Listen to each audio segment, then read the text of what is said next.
Graça e paz, estamos na nossa campanha de 40 dias de jejum, oração e renovação pessoal.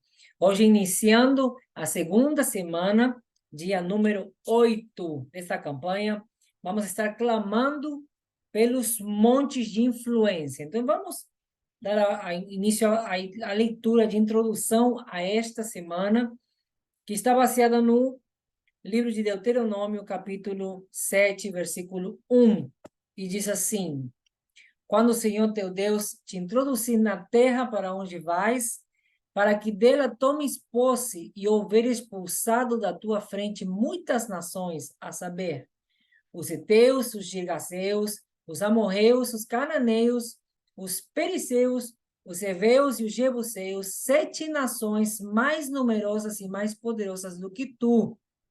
Amém? Então, diante de qualquer ameaça do inimigo, mesmo que possa aparentar ser maior em número e tamanho, nós sabemos que nós entramos no nome de Jesus, o nome que foi colocado por cima de todo nome. E a partir desse poder que foi desatado através dessa palavra, nós vamos tomar posse durante toda esta semana dos diferentes montes de influência. Em nome de Jesus. Antes de entrar na reflexão da leitura de hoje, eu te peço para você considerar com carinho que você está deixando o seu like, que você está deixando um comentário da onde que você está nos assistindo, nos acompanhando nessa campanha, e você deixar o nome do país, da cidade onde você se encontra, para que nós possamos estar somando a nossa oração, nosso clamor, nossa intercessão. Amém? E, claro, compartilhar com alguns dos seus contatos, com todos os seus contatos, por que não? Para que nós possamos estar chegando a mais pessoas, poder estar abençoando com o poder da palavra e orando juntos, desatando o poder do acordo, em nome de Jesus. Amém? Então, vamos lá. É possível que muitos cristãos conheçam a expressão os 7 montes. A expressão se usa para se referir aos 7 montes de Roma: o Esquilino, o Palatino, o Aventino, o Capitolino, o Quirinal, o Viminal e a colina Caeliana.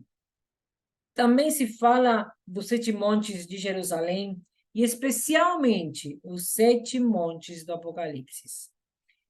Faz já algum tempo que também se usou essa expressão, se utilizou esta metáfora para resumir um conceito que define e engloba 7 esferas culturais que influenciam sobre a maneira de pensar e agir das pessoas.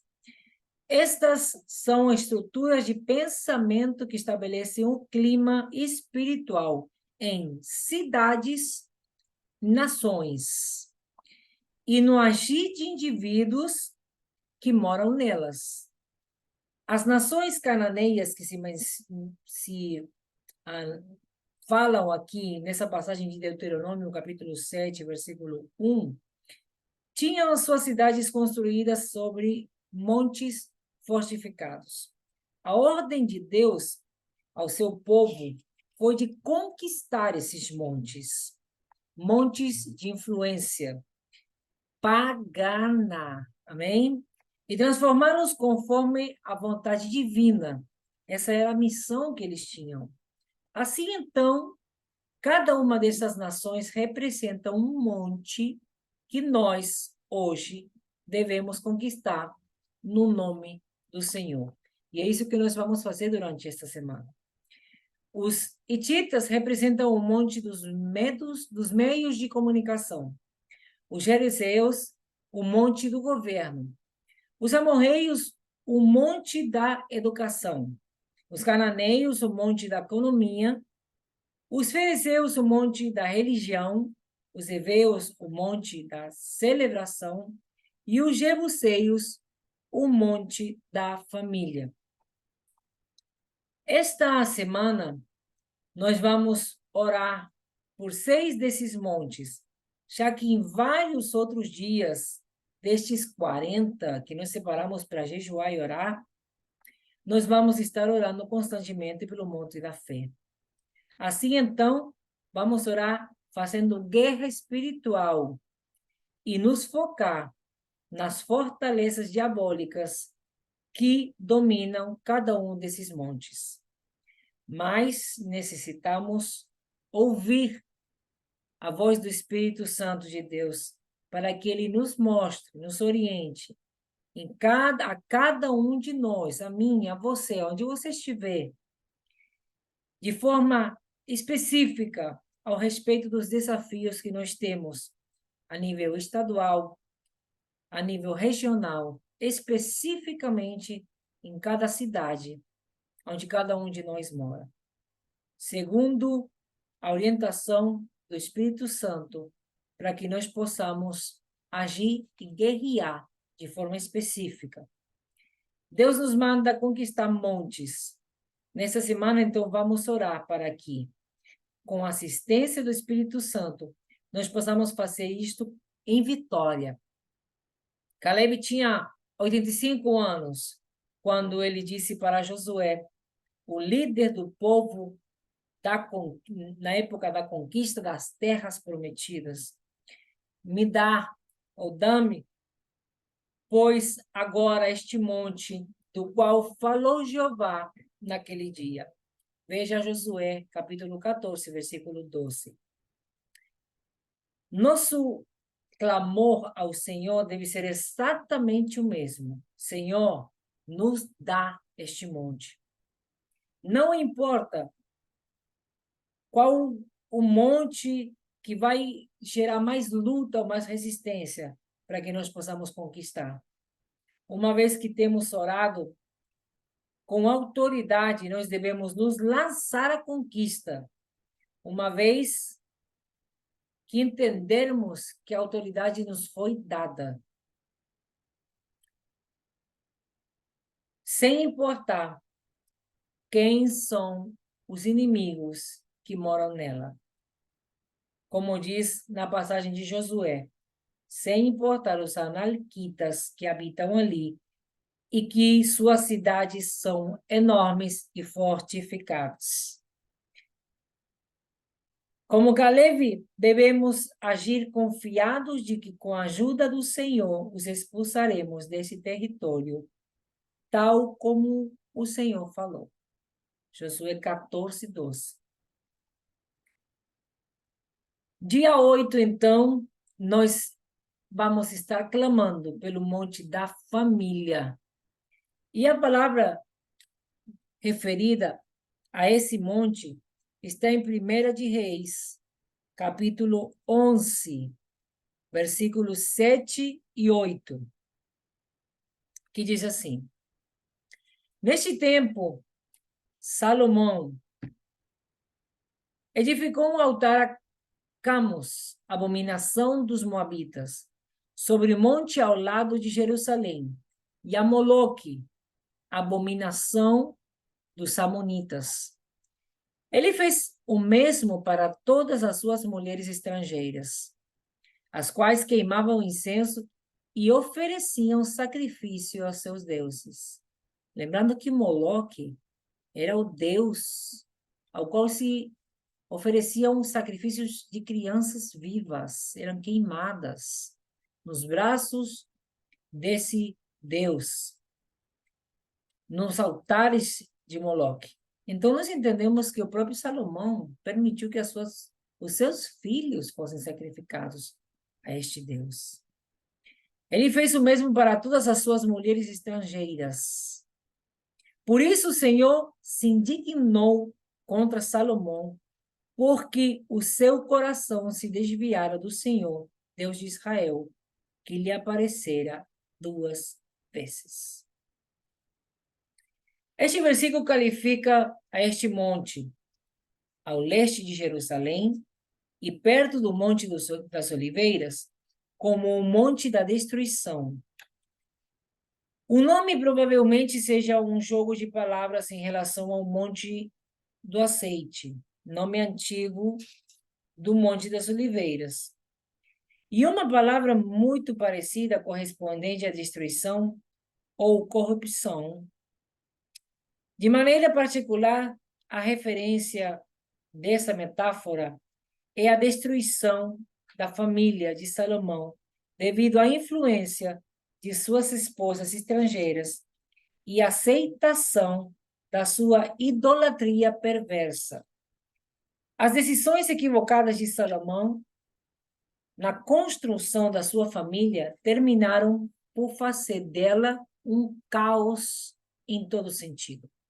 A Bíblia apresenta abundantes testemunhos disto. Hoje, nos encontramos com a família enfrentando todo tipo de desafios, como instituição humana e social. O cenário familiar nos mostra a pais e mães feridos que se separam e se divorciam, deixando seus filhos desprotegidos e carentes do devido amor e cuidado.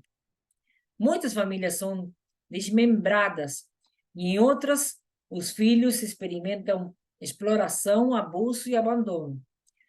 A desintegração da família, produzida pelo avanço da ideologia de gênero e o incremento dos abortos, entre as principais razões, termina por destruir os adultos e crianças, transformando-os em indivíduos carentes de amor e segurança.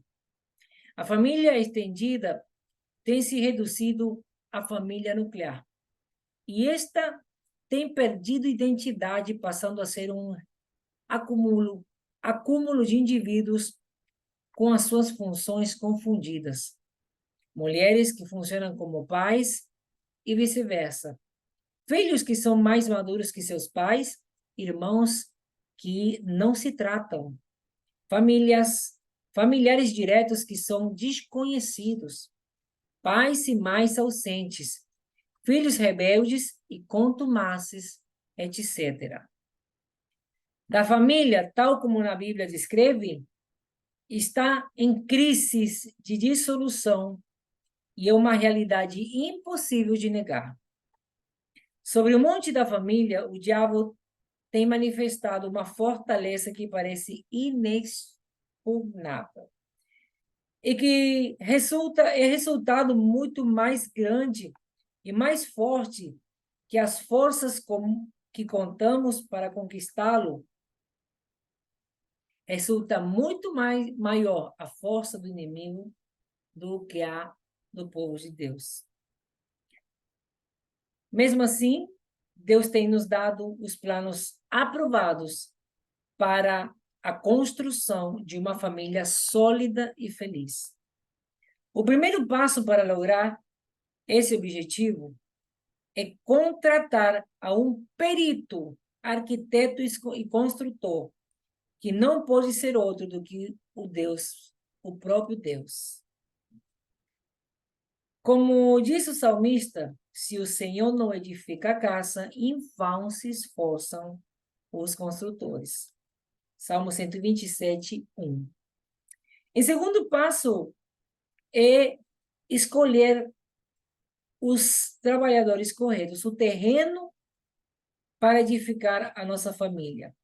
A parábola diz que Jesus contou quando os dois cimentos são uma advertência que devemos levar em conta.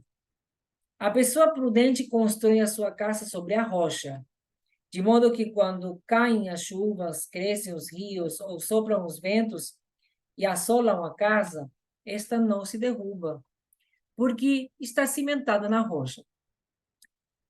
O terceiro passo é escolher muito bem os materiais da construção. Pablo adverte: cada um tenha cuidado de como constrói. Se alguém constrói sobre este fundamento, Jesus Cristo, seja com ouro, prata, pedras preciosas, com madeira, ou até com palha, a sua obra se mostrará tal qual é, pois no dia do juízo ficará exposto ao descoberto. O fogo dará a conhecer e colocará em evidência a qualidade do trabalho de cada um. 1 Coríntios 3, versículo 11 ao 13. E o quarto passo é construir não para o momento, mas para sempre. Se o que alguém tem construído permanece, receberá a sua recompensa. 1 Coríntios 3, versículo 14. Guarde esses 3 fundamentos para a construção da sua família. Porém, se você não tem começado a construir a sua família, ore para que Deus te dê sabedoria ao escolher a pessoa com quem compartilhar este importantíssimo projeto. Se você já tem uma família, ore junto a ela para que o Senhor os fortaleça e possa uni-los em amor inquebrantável. Se a sua família já se encontra quebrada, ora pedindo perdão ao Senhor e peça direção para ver as possibilidades de resolver esse conflito. Se você percebe que já não tem mais como consertar, ore então para que o Senhor te dê sabedoria e fortaleça para nunca mais cometer os mesmos erros. Se o seu ninho está ficando vazio, ora para que Deus guarde os teus filhos em amor e comunhão, para que outros possam também, outros que se encontram sós e sem família, possam começar a fazer parte do seu círculo de afetos. Se os teus filhos têm se afastado de Deus, lembra que continuam sendo os teus filhos e a tua responsabilidade orar por eles e procurar atraí-los de volta ao redil da comunhão com o Senhor e o laço afetivo da família. Se você está só, então ore para que o Senhor te guie a encontrar uma família na fé, onde você possa amar e ser amado. Essa é a nossa oração hoje. Oramos pelo monte da família. A minha oração é que você possa guardar essa palavra no teu coração, na tua mente, e você possa estar tomando posse do monte da família. Deus já te deu autoridade. Lute pelos seus. Lute pela estrutura da família bíblica no teu lar, que seja uma realidade. Construa isso. Peça a Deus sabedoria, peça a Deus as ferramentas, peça a Deus o conhecimento, peça a Deus o amor que Ele tem, porque é Ele quem tudo suporta, tudo espera, tudo crê e tudo constrói. Que Deus te dê tudo o que você e eu precisamos, que Ele venha nos dar, para que possamos construir a nossa família nos cimentos certos, na rocha firme, que é o nosso único e verdadeiro Salvador, Jesus Cristo. Que Deus te abençoe com toda sorte de bênçãos em Cristo Jesus e te dê a fortaleza, a determinação, a coragem para você entrar como um guerreiro cheio da coragem do Espírito Santo de Deus para tomar posse do monte da família em nome de Jesus. Amém e amém. A gente se vê amanhã no dia 9 da nossa campanha de 40 dias de jejum, oração e renovação pessoal. Deixe o seu like, deixe o seu comentário e compartilha com quem precisa de ouvir essa palavra.